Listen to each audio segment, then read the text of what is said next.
I work for a large corporation. Last year, I worked hard all year because my boss promised me this year's Employee of the Year award. But at the last minute, my boss told me the spot had to go to a new someone with connections. And if that wasn't enough, he wanted me to put all my work from the past year under her name, just because I was a contract worker and wouldn't benefit from the award anyway. Sarah, you're a contract worker. This Employee of the Year award isn't going to do much for you anyway. So corporate headquarters decided to give the spot to Brittany. Besides, she's new and hasn't achieved much yet. How about you do her a favor and put the projects you completed last year under her name? My direct supervisor, Robert, with a simple opening and closing of his mouth, just gave away a year's worth of my hard work to someone else. I couldn't believe someone could be so shameless, disguising outright theft as a favor. But you and Director Miller promised me this award. I barely took any time off all last year for this. I took a deep breath, trying to control the anger that was about to erupt. Don't get angry. I couldn't help it. It's just because you're not permanent staff. If you had studied harder in school, gone to a good college, wouldn't you have gotten into our office? Robert was still dancing on my last nerve, even though I was already upset and furious. They were colluding internally, exchanging favors, yet they blamed me for not being diligent enough. It just made me laugh. Did Brittany get in by studying hard? Wasn't it because she has a well-connected father? Having a good father really makes a difference. You don't even have to try, the award is just handed to you, I said, my face full of fury, my voice growing louder. After all, I'd worked hard and looked forward to this for an entire year, only for them to tell me that because I was a contract worker, I didn't deserve the award. Why did they only realize I was a contract worker today? Robert was choked by my retort and got angry himself, his face hardening as he looked at me. Right, well, who told you not to have a good background? If your father could be a director/boss in the district, you could too. Alright, stop feeling wronged, and don't blame me. You can't change this. They're just notifying you politely from above, Brittany will still get it. Robert saw my defiance, sighed, and finally came up with a compromise he thought would please everyone. How about this? I'll talk to Brittany. The award goes to her, but the bonus money? She can give it to you privately. After all, you did work hard all year. How does that sound? What could I say? It was a done deal. This was probably the best outcome I could hope for. But I was still indignant. Why? Contract workers do all the work, and the someone with connections get all the credit. What the hell? Brittany was still in college last year, she hadn't even joined our company, and she got the Employee of the Year award. I knew the Employee of the Year award was based on the employee's performance in the previous year. I just wanted to know, what did she do to deserve it? Coming out of Robert's office, I wore a long face. Everyone could see I was angry, and they knew why. After all, the company-wide chat group had already posted the list of award winners in the half hour I was in the office. The contract workers sympathized with me. Many sent text messages privately to comfort me. After all, everyone had seen how hard I worked last year. Now, the predetermined spot went to an employee who had been with the company for less than 3 months. It was disheartening. As for the full-time employee, they thought it was perfectly normal. After all, the award didn't mean much to me. At most, it was an honor. For them, it was crucial for their performance reviews. Many people advised me to just accept it. After all, that's just how society is. Who to LD her she has connections? I knew they were telling the truth. I could only comfort myself by saying at least the bonus money was mine. But I didn't expect that 3 months later, I still hadn't seen my bonus money. So, I mustered up the courage to go find Brittany. Brittany, did Robert mention the bonus money to you? What bonus money? I don't know anything about it. Oh, right, Sarah, could you do this for me? I have a date tonight. Just leave it on my desk when you're done, thanks. Brittany looked at me with an innocent face and even handed me a piece of work. It left me speechless. I wondered if Robert hadn't explained it clearly to her. So, I had to go find Robert again. You still haven't gotten it? That's impossible. The bonus money came down ages ago. Robert was also surprised. But did you tell Brittany that the bonus money was supposed to go to me? Yes, I did. She agreed right away. After all, she doesn't need that $1,200 bonus. But when I asked her, she looked completely clueless. I felt too awkward to even ask properly, I said, looking innocently at Robert. That can't be right. Wait a minute, I'll call her and ask. Robert made a call, and soon after, Brittany arrived. Robert, you needed me? Brittany pushed open the office door with a smile. Seeing me standing there, she immediately understood what was going on and subtly rolled her eyes. Brittany, the Employee of the Year bonus money has been released, right? Why haven't you given it to Sarah yet? Robert got straight to the point. When Brittany heard Robert asking about the bonus money, she started playing dumb. Oh, I'm sorry, Robert, I completely forgot. Brittany said with a giggle, then turned to apologize to me. I'm so sorry, Sarah, Sarah, I've already spent the money. Look, payday is coming up soon. How about I give it to you after I get my salary? Is that okay? With her saying that, what could I do? I could only nod. See? I told you Brittany is a good kid. Alright, you two get back to work. Robert played peacemaker again, praised Brittany a little, and sent us away. For as soon as I stepped out of the office door, I intended to greet Brittany, but she just swiveled her hips and left me with her back. It left me feeling bewildered. Before this, I didn't blame Brittany for stealing my award. After all, the leaders were the ones who made the decision. But her behavior now just made me uncomfortable. It was as if I owed her something. I have no habit of trying to please someone who treats me like dirt, so I decided to just ignore her. But payday came and went, and Brittany still showed no sign of giving me the money. Another week passed, and still nothing. I started to get anxious. I wanted to go to Robert, but I felt awkward. It's not good to keep bothering him, so I could only steel myself and go find Brittany again. Brittany, that 12 hun, before I could even finish, Brittany blew up. Are you kidding me? It's just $1,200 bonus. You keep asking and asking. Have you never seen $1,200 bonus in your life? Expletive contextually implies anger, you pauper. Brittany's insults were so vile, they instantly ignited my fury. Expletive contextually implies anger, watch your mouth. You owe me money, why can't I ask you for it? Expletive contextually implies anger, who owes you money? This bonus money was given to me by the company. It's in my account, so it's mine. That sentence felt like a knife to my lungs. I exploded, pointing at Brittany and yelling, yours? Expletive contextually implies anger, it is. Do you want it or not? How? Expletive contextually implies anger, dare you say it's yours?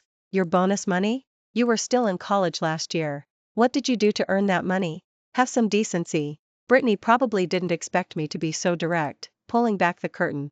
Furious and humiliated, she glared at me and shouted, I don't care ABO. UT that. All I know is the money was deposited into my account, so it's mine. If you don't like it, tough. Who told you you're just a contract worker? I couldn't understand how someone could be so shameless. I was so angry I wanted to physically fight her.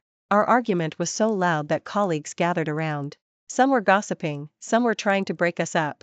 Seeing that we were close to come to blows, they quickly found Robert. Robert understood the situation, patiently trying to reason with Brittany. Brittany, we agreed before that the money would go to Sarah. Look, you don't really need that $1,200 bonus, so why don't you? Before Robert could finish, Brittany cut him off, her attitude incredibly arrogant as she spoke to me. Why should I give it to her? I'm not giving it. What are you gonna do about it? Go call the cops if you have the guts. Pauper, lowlife, never seen money in your life, always eyeing other people's pockets. After spewing her insults, Brittany stormed off in a rage. She left me standing there, fuming, and Robert looking helpless. Seeing that he couldn't persuade Brittany, Robert turned his attention to me. Sarah, you saw it. It's not that I'm not helping you. I told her, but she refuses, and there's nothing I can do. How about, forget it. 3 So, that's it? You're just letting it go? My friend looked at me with sympathy. What else can I do? Contract workers have no leverage. It all depends on their goodwill. I sighed deeply. It wasn't that I didn't try. I had worked hard, I had fought for it, I had protested. But I can't fight the system. What could I do? Just useless rage.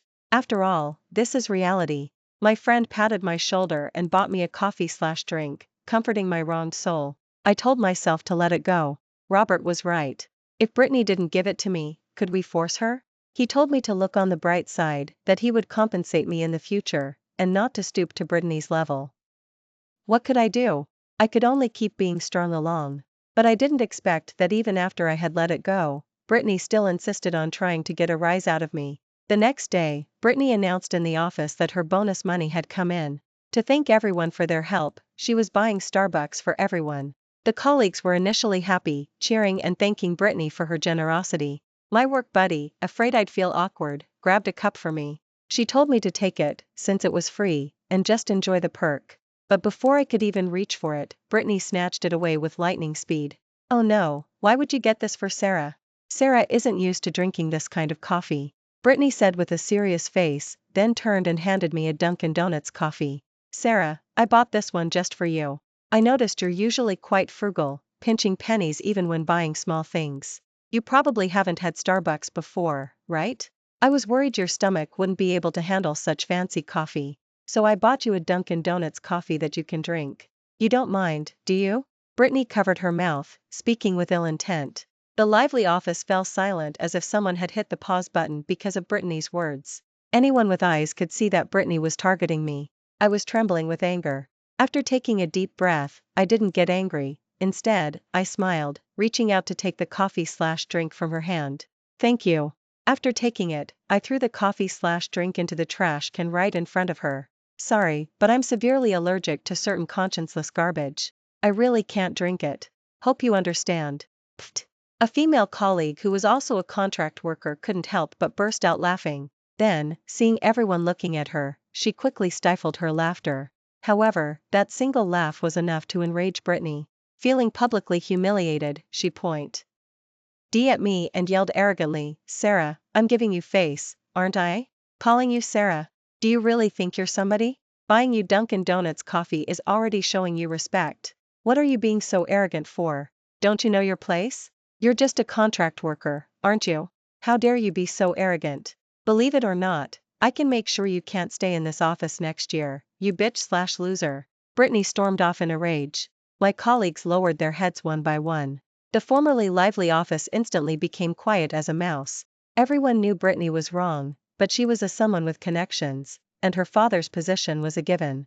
No one was foolish enough to offend the district director Thompson for the sake of a contract worker like me. So everyone silently agreed to keep quiet. For I don't know what Brittany told her father when she went back, but the next day, Robert called me in for a talk again, telling me to apologize to Brittany. It made me want to throw a fit right then and there. Apologize to her? Does she deserve it? Is this about who deserves what? The young lady went home crying, saying our office bullies newcomers. What am I supposed to do? Sarah, I know you're wronged. But you're just a contract worker, understand? If this keeps up, the office might not renew your contract next year. Robert used both soft and hard tactics, his point being that I had to apologize to Brittany to save the young lady's face. Expletive contextually implies anger, no way. I didn't want this job anymore. It was just a contract worker position, I could find work anywhere. Why should I put up with this kind of humiliation? But I couldn't just leave like a coward. Since I was quitting anyway, I might as well go out with a bang. Fine, I'll apologize. I will. Robert smiled, seeing that I had finally stopped being stubborn. That's the right attitude. Why argue with a young lady? Know when to pick your battle. Play the game. But, could you give me a little time? I need to prepare myself mentally. How about this? The district director Thompson is coming to our company in a few days anyway, right? I can apologize to his daughter in front of him then. Wouldn't that be more impressive? Robert thought about it and agreed, thinking it made sense.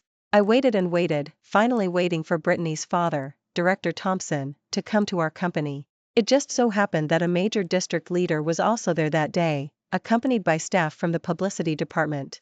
So I volunteered to prepare coffee/drinks for the leaders. I prepared Dunkin' Donuts coffee for all the leaders, but specifically got a Starbucks for Director Thompson. Among the group of leaders, Director Thompson's Starbucks was particularly noticeable. Even more noticeable were my next words. Are you Director Thompson? I'm so sorry, I offended your daughter the other day. I shouldn't have refused to drink the Dunkin' Donuts coffee she bought me. Even though she bought Starbucks for everyone else and Dunkin' Donuts coffee for me, she still bought it, and I should appreciate the gesture, shouldn't I? When I heard you were coming, I rushed to buy you a Starbucks. Your daughter said that important people like you are used to drinking Starbucks. Although this contract worker might not be fitting for Starbucks, I was still willing to buy it for you. I'm sorry, please tell your daughter I'm sorry and that I shouldn't have refused the Dunkin' Donuts coffee she bought me. And then, well, since I bought you a Starbucks, could you please overlook this incident with this contract worker? I really need this job. I'm begging you, please don't let the company terminate my contract. Next time, I'll still put my projects under your daughter's name, is that okay? Or maybe I should just kneel for you? I said, feigning extreme humility. After saying that, I even tried to kneel for Directo R. Thompson. At this, not only did Director Thompson turn pale with fright, but the district leader also slammed the table. Get her up, quick. Expletive contextually implies anger. In the 21st century, public officials letting subordinates kneel? Do they have a death wish? Chaos erupted in the conference room instantly. Robert was also going crazy. Who could have imagined I would pull such a stunt? His voice cracked as he yelled, Sarah, let's talk this through calmly, calmly. 5. I thought after causing such a scene, the higher-ups would give me some kind of resolution. However, I waited for many days, and everyone seemed to have forgotten about it. Colleagues at the office would look at me as if they wanted to say something but didn't. Occasionally, I would hear them gathering together, whispering about me. They said I was foolish, that doing that would make the leaders resent me. Leaders didn't like employees like me, and who knew when I'd be backstabbed? I was just a contract worker, why stand up for myself like that? People in the office were saying all sorts of things. Their intentional or unintentional scrutinizing made me extremely uncomfortable. I could only comfort myself by saying I'd bear with it a little longer and resign after a result came out. However, the incident seemed to have vanished without a trace. Even Robert would immediately turn away when he saw me. Not long after, the leaders used the excuse that the office didn't need so many people and transferred me to the community center to work as field staff. This was because many field staff in the community center were also contract workers. Getting a permanent government job was very difficult, with rarely given out. However, compared to the large corporation, the community center field staff's salary and benefits were much lower. For example, at the large corporation, I could barely make $100,000 a year with bonuses. If I went to the community center, it would be $3,000 a month. With no benefits whatsoever. This transfer was clearly retaliatory, yet in their eyes, it was an act of grace. I've already tried my best to fight for you. You know, after you caused all that fuss, the leaders are afraid you'll stir up more trouble. Finding you a place like this is already something you should be grateful for. Alright, this way you won't have any contact with Brittany either. Let's leave it at that. Don't cause any more trouble, it won't do any good. You can't fight the system. At the time, I was filled with anger and resentment towards the unfairness of society. I secretly swore that I would pass the civil service exam and get a permanent government job. No one expected that this transfer would turn out to be a blessing in disguise for me. 6. When Brittany found out I had been transferred to the community center, she even sent me messages to provoke me. Hotshot Sarah, weren't you so amazing? Why are you quiet after being transferred to the community center? Have some backbone, refuse it. Idiot, you really thought you could fight against people like us? Idiot, our world is something you can never imagine in your lifetime. Are you regretting it a lot? Why don't you come apologize to me? I can talk to the leaders, and maybe you can come back. Brittany would send me messages cursing me almost every so often, or comment on my life under my social media feed. If I posted something on my social media feed, she would leave passive-aggressive comments below. If I had a coffee/drink, she would have an opinion. Oh, drinking cheap coffee chain now?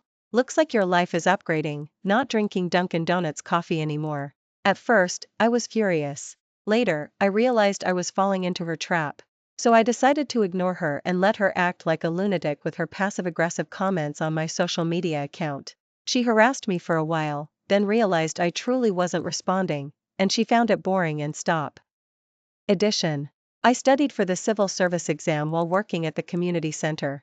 As Robert said, community work was tedious and sometimes very busy, but there were also times when it was very slow. I had more time to study than before. I worked at the community center for a while, and suddenly a new field staff leader was transferred to the community committee.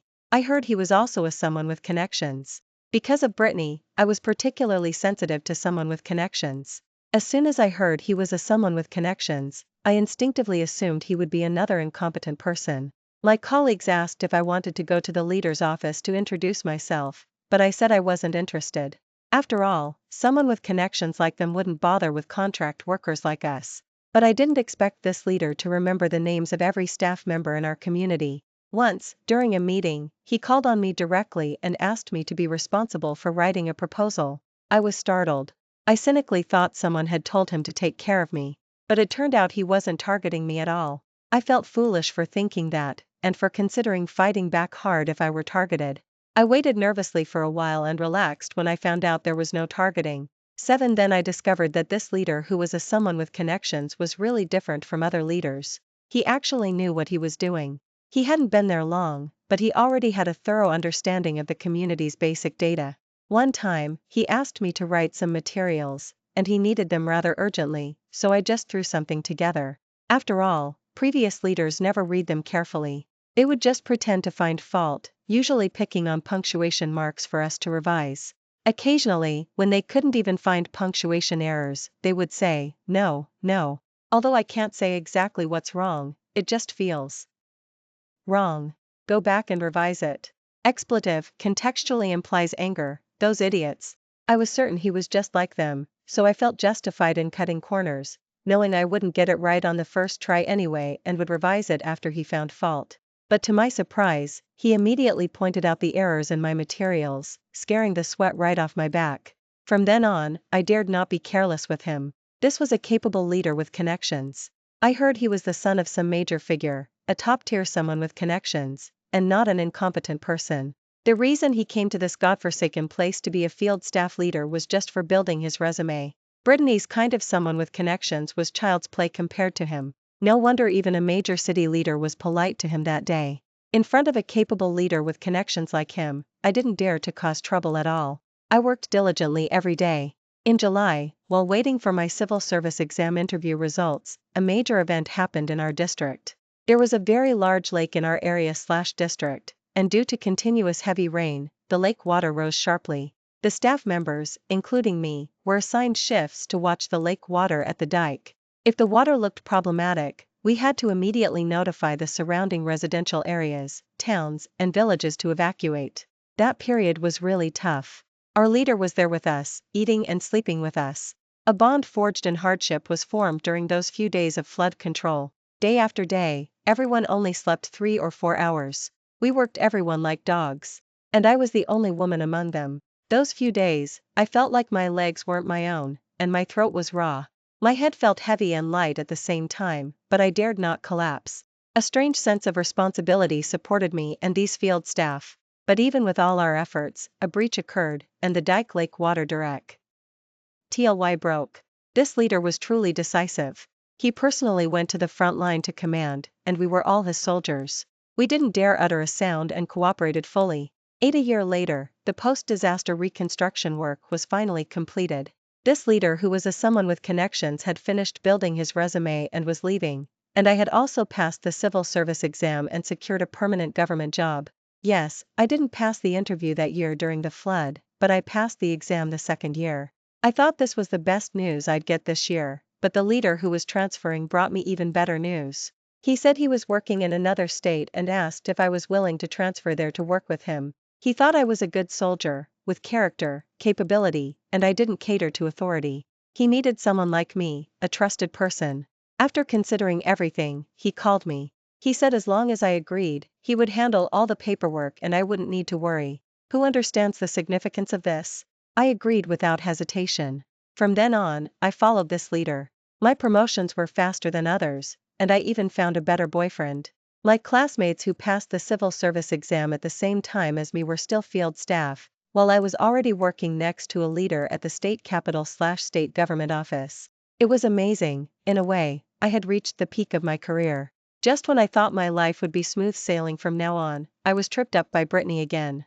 9. Brittany was successful at a young age. While her classmates were struggling types, trying to find jobs and acting like lackeys for a paltry sum, she got a permanent staff position at the best public sector entity in the area through her father's connections. Her salary was high, she had little work, and credit would occasionally fall into her lap. Her life was extremely smooth, and this made her incredibly smug. So she would often show off her life to her classmates and friends. Her classmates fawned over her, her friends flattered her, making her even more arrogant. Gradually, she was no longer satisfied with being praised by people she knew. She wanted everyone to know about her wonderful life. As the saying goes, returning home wealthy but not showing it off is like walking in the dark in embroidered clothes. She wanted everyone to know how successful she was, and every time someone was envious but couldn't do anything about it, she felt a thrill. Therefore, she often posted bizarre comments online. She thought there were too many Chinese people, and it would be better if more commoners died, like in foreign countries. so those commoners wouldn't constantly show resentment towards the rich online. She even publicly bragged that her degree was bought, that she actually only had a high school diploma/vocational degree, mocking the uselessness of degrees and the inability of college graduates to find jobs. A degree is a stepping stone? That's for commoners like you. For people like us, a degree means nothing. If you want a good job, you need a good father. What's the use of a good degree? You still can't find a job.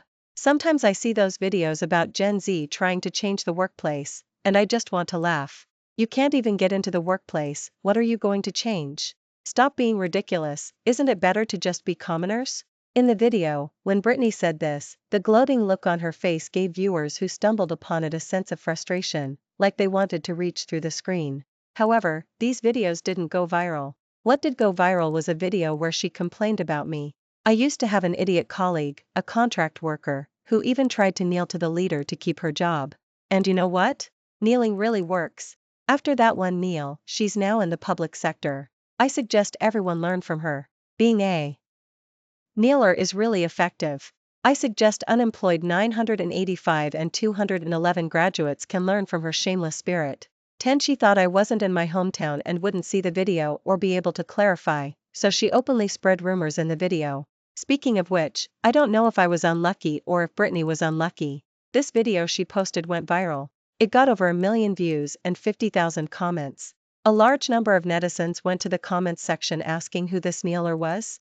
Some also questioned what she said, suspecting she was spreading rumors. How could someone really get a permanent government job just by kneeling? The situation could have been salvaged here, but this person, after being questioned by so many people, didn't try to calm things down. Perhaps her smooth life had numbed her senses. She actually directly revealed my name and office, stating that I had obtained my permanent government job through kneeling. As a result, when netizens searched, they found that someone with my name actually existed.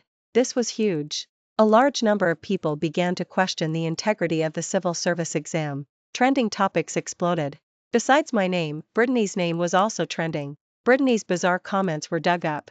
Netizens started playing on social media, calling themselves kneelers and offering to kneel to Princess/Missy for a public sector/government job.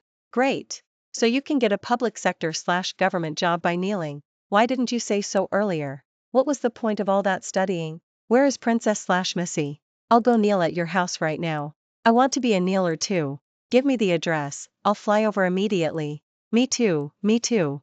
I'm willing to be a lackey, take me with you, everyone.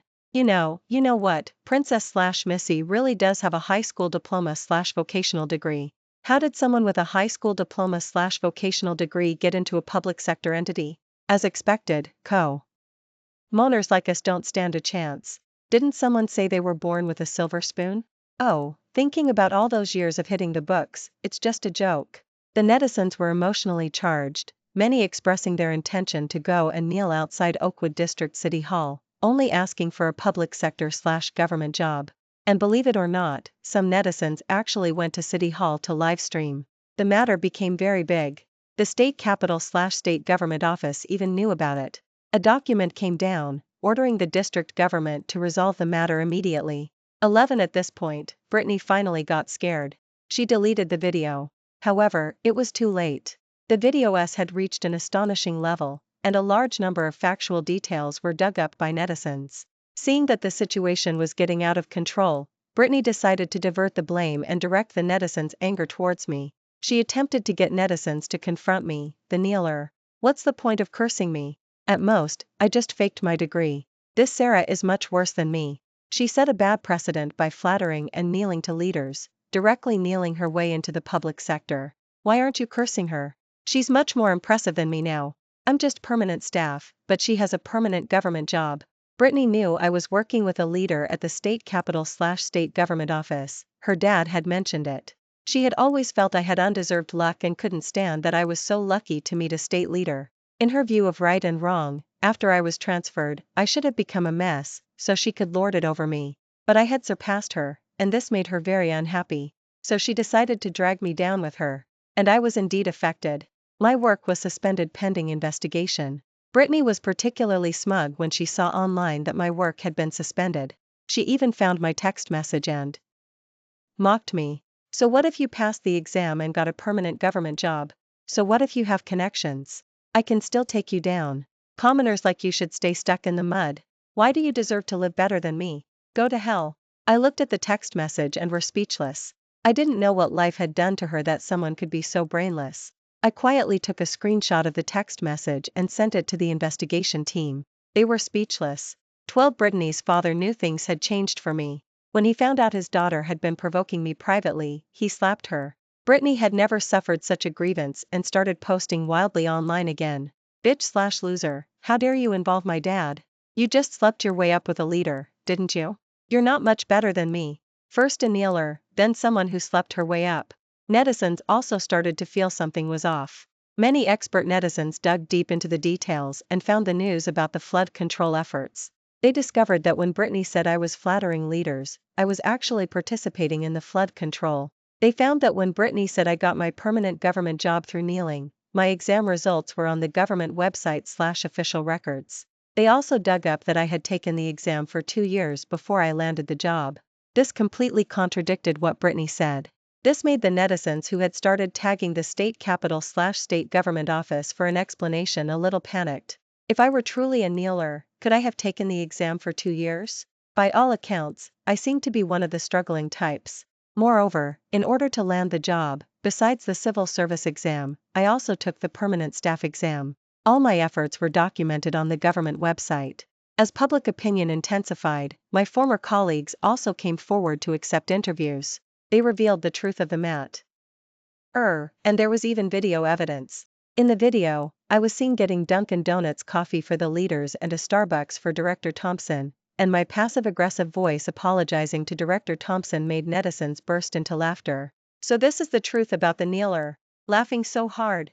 And she had the nerve to spread rumors about someone else. She stole her credit, pocketed her $1,200 bonus, and then bought Dunkin' Donuts coffee to insult her. And she still had the audacity to post a video implying things about her.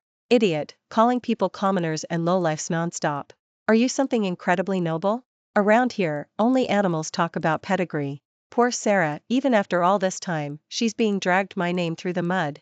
Talk about rotten luck. If Sarah really slept her way up, expletive, contextually implies anger, would you have been able to insult her with Dunkin' Donuts coffee? The netizens were clear-headed and didn't use dirty words when cursing. Brittany's classmates and friends also came out to expose her. Expletive, contextually implies anger. I've been sick of her for ages. Every time we have a class reunion, I have to put up with her looking down on everyone. Finally, someone is exposing her. She's truly crazy, acting so arrogant because she has a good father. Speaking of which, isn't anyone going to expose how she got into a public sector entity? With a high school diploma/vocational degree, she could only get in as custodial staff, right? Exactly, don't get sidetracked, respond quickly. 13 After netizens dug up the details, the investigation team also gave me justice. My exam results were legitimate, my job transfer was legitimate, and there was no such thing as a kneeler. Below the official announcement, they thoughtfully included a screenshot of my exam results from that year. On the other side, almost at the same time, the leaders of my former company also urgently issued an announcement. The announcement refused to recognize Brittany as permanent staff, stating she was a contract worker. The original entry in the company system was an error, and they would legitimately recover the excess wages Brittany had received over the years and terminate her employment. Although the reason was weak, it inexplicably hit a funny bone with netizens. Netizens laughed, saying, "You were so arrogant, weren't you? Now look, the permanent staff is a contract worker. What now? You've become the contract worker you looked down on. Well, now you're a commoner too, a high school diploma/vocational degree holder. Do you think degrees are important? Everyone, don't be like that, she still has a good father." Oh, right, she still has a father. Speaking of which, who is her Superman dad? Isn't anyone going to dig into her amazing father? Netizens wanted to dig into Brittany's father further. Unexpectedly, Brittany's father was apprehended. Federal investigators released news that he was taken away on the spot during a meeting. Netizens exclaimed how satisfying it was, saying it was truly enjoyable to read the news together. It's over, Dad was apprehended too. What now, Princess/Missy? How about you go kneel? I heard his assets were seized. Ha ha ha ha, ha ha ha ha. Oh, ha ha ha ha, ha ha ha ha. Netizens had a field day trolling in Brittany's comments section. Brittany was completely unaware of this, because her home really had its assets seized. Her proud family background and job were all gone. 14 Many years later, I was accompanying the leader on a work inspection trip to towns and villages, and I saw Brittany in front of a motel/inn. At that time, she had put on weight. She was holding one child, carrying another on her back, and leading a third by the hand. As she walked, she was scolding, skipping class, not studying hard, how will you find a good job in the future? It was hard to imagine that this woman, telling her child to study hard, had once loudly mocked the idea that education was useless online. But then again, if she had had a degree back then, perhaps she wouldn't have been fired so easily. At the very least, she would have received some compensation. After all, someone with connections got in legitimately through exams. Although netizens joked that she took the long road around, but they earned it the right way, they at least had degrees. Brittany had neither talent nor virtue and was usually arrogant and bossy. Naturally, everyone piled on. Looking at her retreating back, I smiled.